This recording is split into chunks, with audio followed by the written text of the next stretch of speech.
ખાંસી. પશુમાં ખાંસીના ઉપાય માટે 1 દિવસની દવા માટે જરૂરી સામગ્રી છે: અરડુસીનું 1 પાન,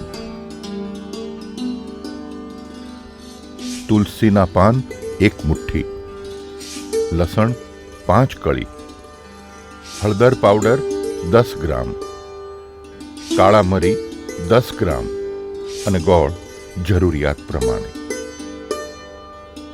બનાવવાની રીત: 15 થી 20 મિનિટ માટે કાળા મરીને પાણીમાં પલાળો અને અલગથી દળી લો.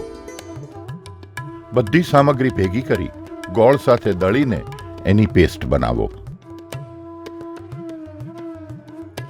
આ પેસ્ટ રોજ 2 થી 3 વાર સ્થિતિ સુધરે નહીં ત્યાં સુધી ખવડાવો.